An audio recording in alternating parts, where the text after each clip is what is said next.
Welcome to the deep dive. Today we're looking at Tamiya, a huge name, obviously, in the RC world. Yeah, everyone knows their kits. That classic Porsche 934 Turbo from '76, iconic. Totally. But, not everyone have the time or maybe the confidence to build a full kit. Right, or they just want to get driving, like, now. Exactly. Yeah. So that's where Tamiya's pre-built stuff comes in the expert build, or XB. And sometimes you see ready to run, RTR. Mm-hmm. And that's what this deep dive is about, figuring out these options, seeing if maybe a pre-built Tamiya is the right fit for you, especially if you want to get up to speed quickly. And those factory painted bodies, let's be honest, they look amazing. Way better than my first attempt, anyway. Oh, definitely. They really match the quality you see on the kit boxes. A big plus. Okay, so let's break it down. What exactly is an expert built, an XB? So the XB, think of it as almost the whole package. It's fully assembled, ready to operate pretty much straight away. Fully built, painted. Yep. Professionally painted, decals applied, looks sharp, and it comes with the electronics installed. So you get a 2.4 gigahertz radio system. That's the transmitter you hold and the receiver in the car. Okay. Plus the steering servo and the ESC, the electronic speed controller. But not everything, you mentioned almost. Right. The key things you need to supply are the main battery pack for the car, a charger for that battery pack, and usually AAA batteries for the transmitter. Got it. So close, but you need the power source. Now, what about this XSA category, expert semi-assembled? Yeah, that's a slightly different beast. With XSA, the chassis, the mainframe, and drivetrain, that's all built for you. Motor and ESC are in there too. Okay. And you still get that same expertly painted and decaled body. Looks just as good. So what's missing compared to the XB? The radio gear. XSA doesn't include the transmitter, the receiver, or the steering servo. And like the XB, no battery or charger. Okay, so who's that for then? It's really aimed at hobbyists who might already have a favorite radio system, or maybe they're upgrading from another car and can reuse those parts. It saves a bit of cost if you don't need the included radio. Think like the XSA Lunchbox or Racing Fighter. Makes sense. And where does RTR ready to run fit in? I see that term used a lot. RTR is more of a general industry term, really. You'll see Tamiya use it, especially like on the Tamiya USA website, often just as another way to categorize their XB models. So XB is Tamiya's specific brand name for their main RTR offering. Pretty much, yeah. XB is their specific line. I think I saw some older forum posts mentioning something called XB Pro Yeah. back in the early 2000s. Oh, yeah, good catch. That was an earlier iteration. Sometimes those XB Pro models used slightly simpler chassis versions, like a basic T201 for an XB Pro Integra. Oh, right. And they often had this thing called a CPR unit, a combined ESC and receiver. Made things compact, but maybe less flexible for upgrades later. So the current XB and XSA are generally based on the standard kit chassis. More consistently now, yes. It makes hopping them up with standard kit parts easier. So Tamiya's been offering this kind of convenience for, around 20 years now?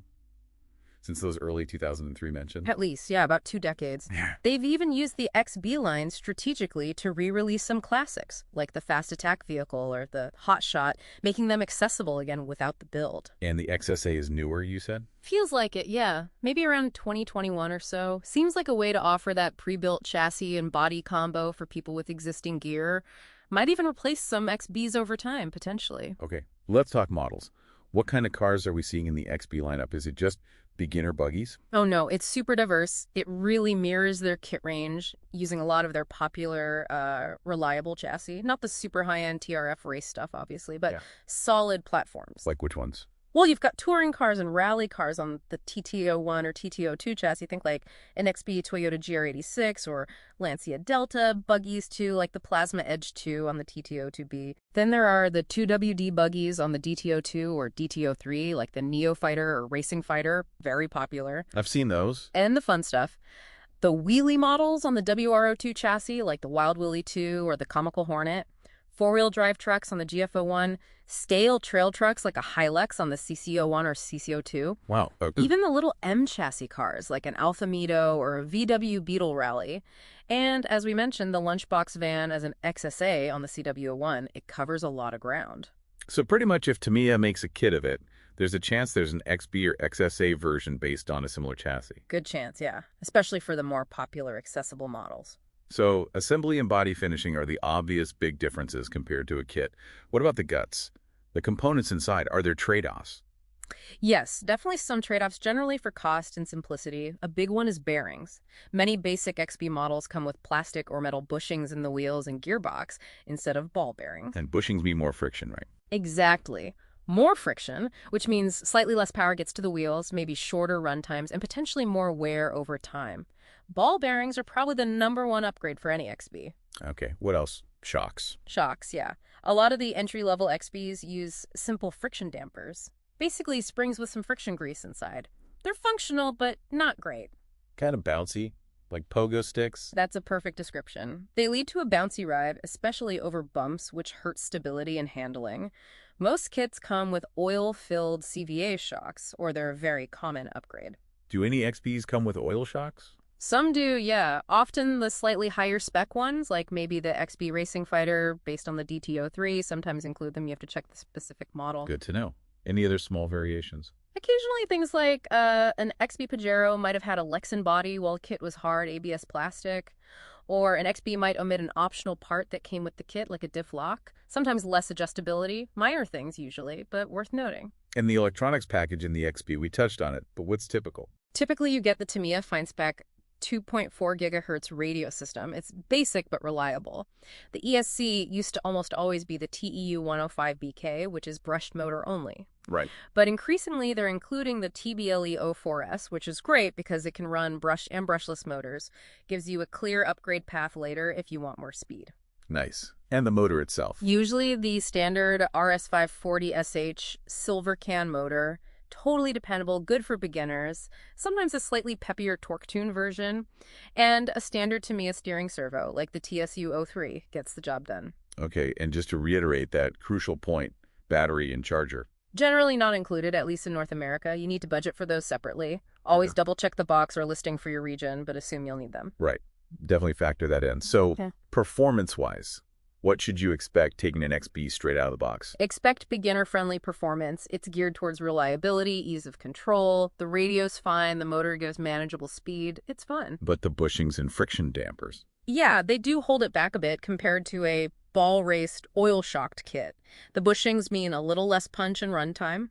The friction dampers mean it'll bounce around more on rough surfaces, so the handling isn't as precise or stable. So, adequate for learning, but maybe not for pushing hard. Pretty much. The underlying chassis platform itself influences things too, of course. A TTO2 is stable 4WD, a DTO3 is predictable 2WD, a WRO2 wants to do wheelies. The basic handling character is there. But the good news is they can be upgraded. Absolutely. That's a key point. Because they use standard Tamiya chassis, they're fully compatible with the huge range of Tamiya hop-up option parts. Bearings, oil shocks, faster motors, better steering parts, tires, you name it. So an XB can be a great starting point, and you can improve it piece by piece later. Definitely. It grows with you. Just be aware that the performance gap between a bone-stock XB and even a kit built with just bearings and oil shocks can be quite noticeable right away. Okay, so let's wrap this up. Are these Tamiya pre-built XB and XSA a good way into the hobby? I'd say absolutely yes. They offer a really convenient entry point. You get that Tamiya quality, the factory assembly, which is usually pretty good, and those fantastic looking bodies. Especially the XB with the electronics included. Right. The XB gets you driving the fastest. Just remember the potential component differences, the bushings, maybe friction dampers, and the need to buy a battery and charger. So the choice really depends on what you're looking for. Exactly. If you want the absolute quickest start, you like the included electronics, and you're okay with beginner-level performance out of the box but want upgrade potential, the XB is ideal.